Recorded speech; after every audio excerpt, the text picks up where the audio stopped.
got my handy dandy notebook. Okay, y'all, I'm getting a little excited. And, okay, we're just gonna take any type of negative tip. What did she say?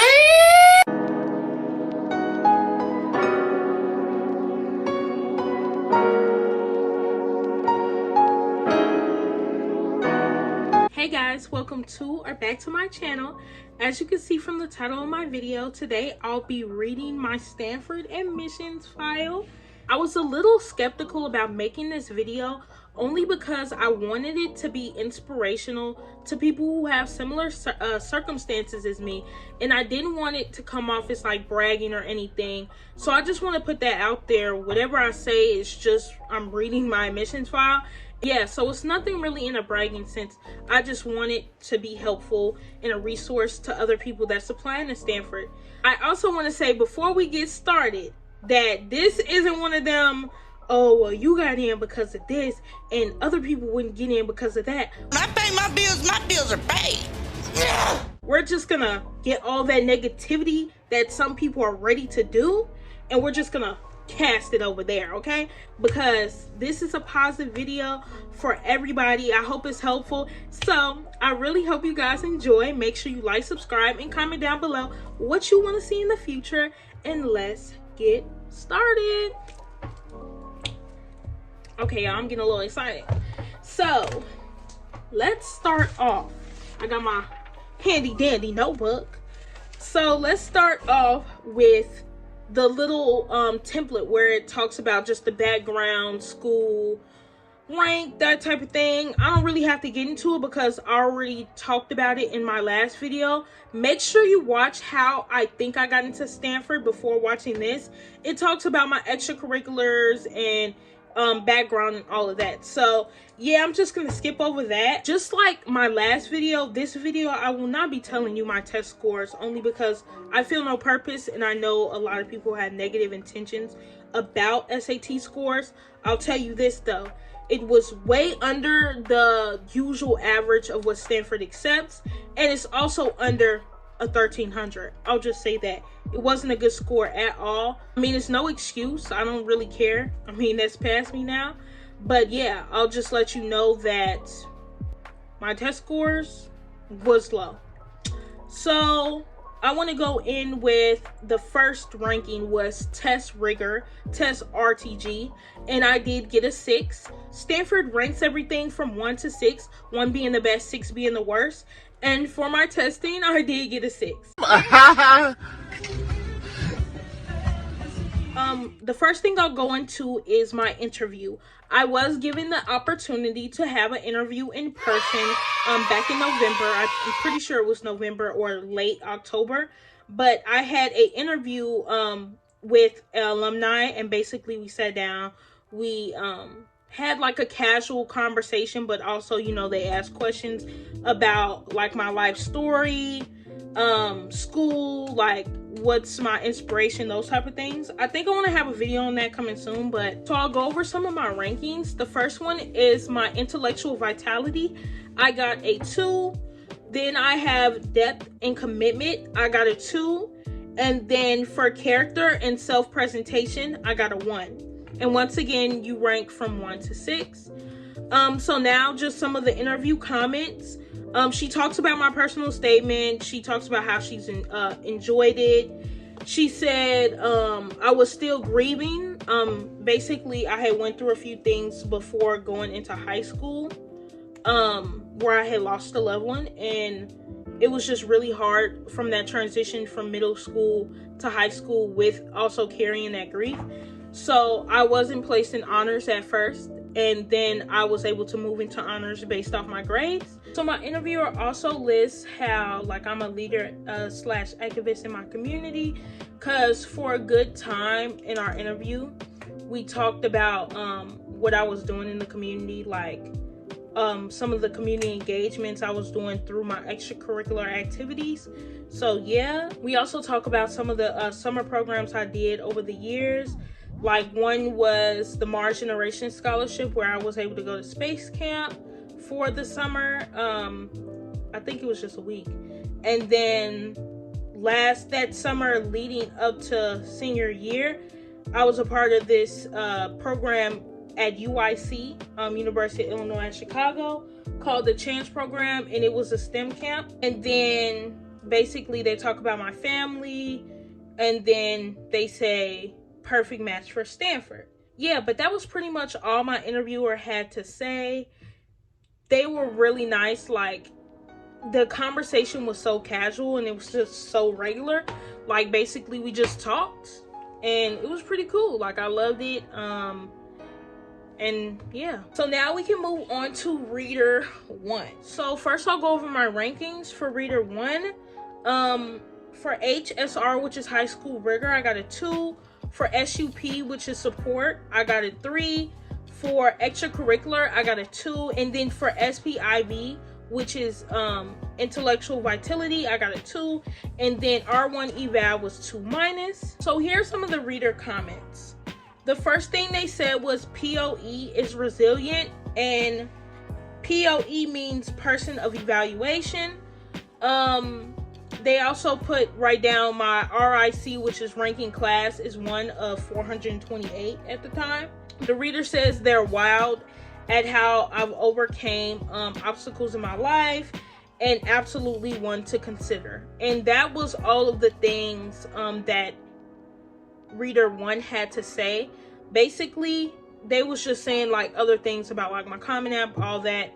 And then, yeah. So now I'll go over the rankings for Reader 2. For HSR, I got a 3.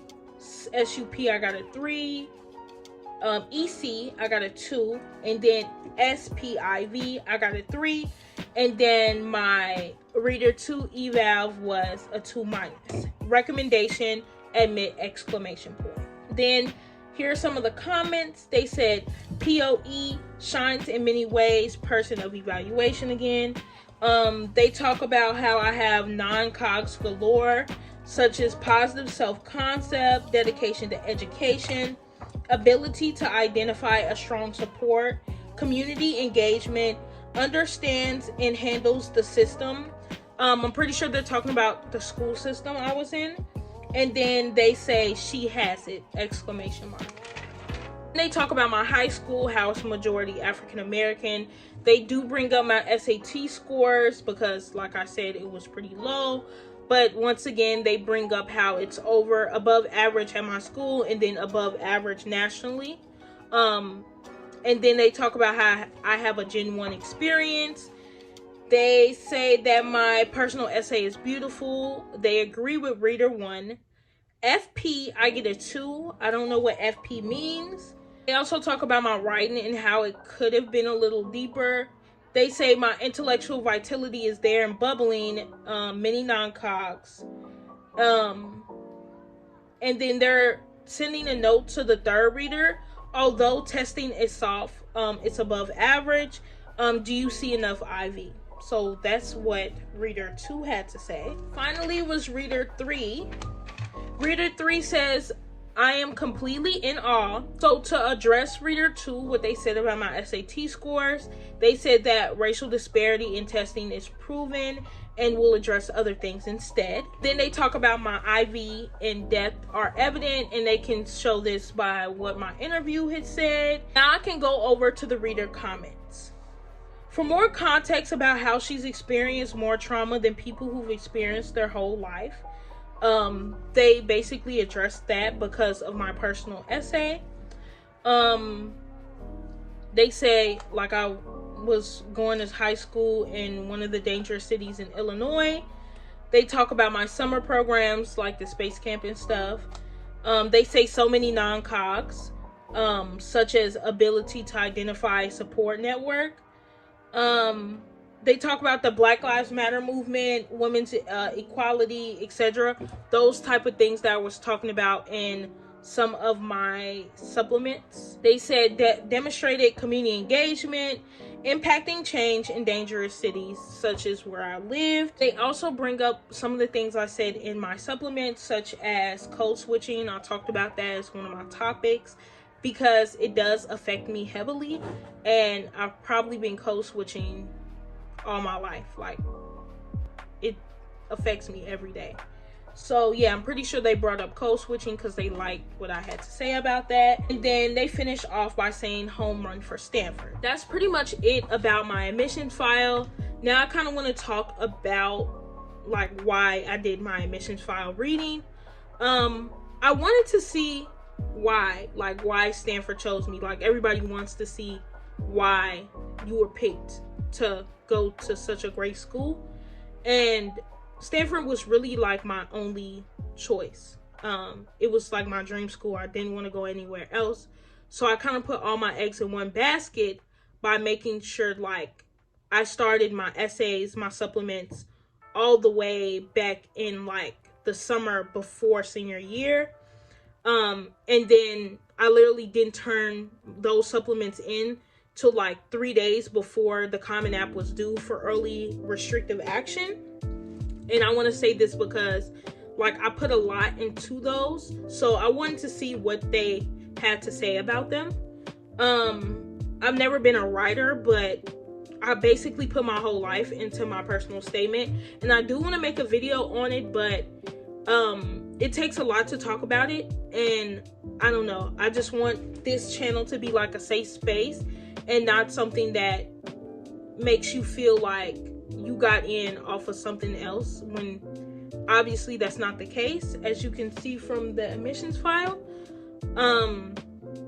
But yes, I wanted this to be an inspiration for people. Like, actually next year I'm pretty sure they're making test scores optional, so you don't even have to put your test scores, which is great.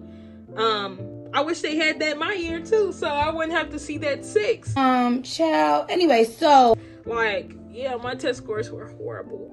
But yeah, I'm just so glad. As you can see, Stanford looks at it holistically, and it's about your personality, it's about what you do for your community, it's about what you do in your school, it's about how much work you put in at school, and then also your test scores. That's why I want to say to people who are really worried about their test scores, don't give up on applying just because your test scores weren't high.